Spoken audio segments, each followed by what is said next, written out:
In today's video, we'll be taking a close look at the most popular bunkers in Rust. I'll be showing you how each one works, talking about their pros and cons, and ranking them on a scale based on how viable they are. As there's so many, it would take too long to show you how to build each one, so if you want to learn them, I've left links in the description. But to start off, we need to address the elephant in the room. From this month's Force Wipe, all bunkers that use a pixel gap between floors and foundations have been patched completely. This includes offset bunkers, god bunkers, the rodent bunker, and pixel gaps themselves. The first two were already kind of patched anyway, but now they're all completely unbuildable. They still work on console, but not PC, so sadly they all go straight into F tier.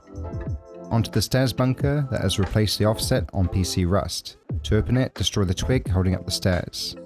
It's very easy to build and fits into many footprints, but this bunker has many issues. Depending on the orientation of the railing, you can fire rockets through it to destroy bags and core, so the base owners can no longer open it. And if this twig triangle isn't attached to this wall, it can be splashed with mollies or explode ammo, opening the bunker. Also, you can't put a triangle floor here as the bunker won't open. Use a frame or a furnace instead.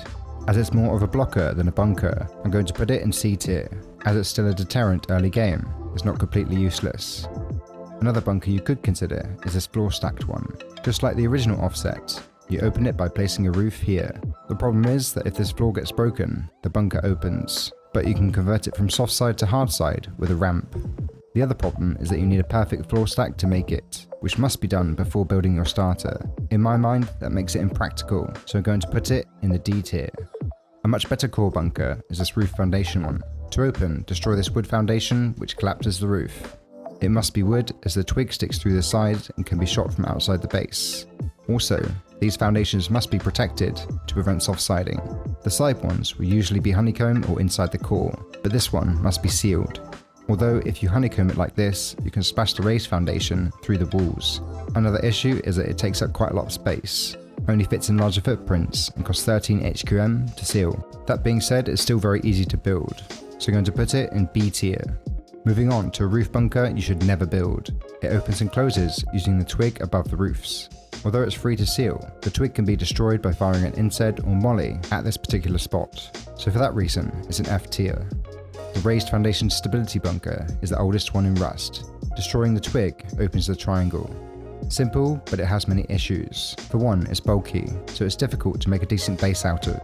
The high foundations can be soft-sided, so they must be protected, so you have to use a ladder to get out. Not great for progression or groups bigger than a duo. If you honeycomb it like this, you can splash the raised foundation through the walls. Despite these issues, I'm going to put it in C tier as it's so easy to build. The last core bunker we have is the Unalive bunker. This is just a sealed off part of your base, where you have TC, some boxes and a bag. You need to respawn inside and transfer loot out through a drop box, so you'll be waiting on bag timers. You can glitch a box through the wall to make transferring easier, but if destroyed, you're back to drop boxes. As it's severely impractical, but not completely useless, it's a D tier. An alternative is bunkering just the TC instead with a vertical pixel gap. Sit on a box to access the TC through the gap. These can also be used to hide lockers. The downsides are that it's a bit tricky to build for inexperienced players, and must be built before the starter. Also, the TC can be shot out through the gap if you can get the right angle. So because of that, I'm putting it in F tier, as in my mind, it's kind of useless. Instead, you should put a vending machine in front of your TC. Combining it with an armored door will make it 15 rockets. These can also be used to hide lockers and batteries. It's quite simple to do, but if not placed correctly, the TC can be destroyed through the gap. Also, the vending machine can be soft-sided. Despite these issues, it's still an S tier, as it's the best way to protect your TC. Another thing you can do with vending machines is this. Simply place a roof here to access the back of it. Perfect for selling stuff through drones on the roof of your base. The vending machine and the wall are both eco-raidable, but will only drop 50% of its loot when destroyed, giving you the last laugh. So for that, and because they can be built absolutely anywhere, they get S tier.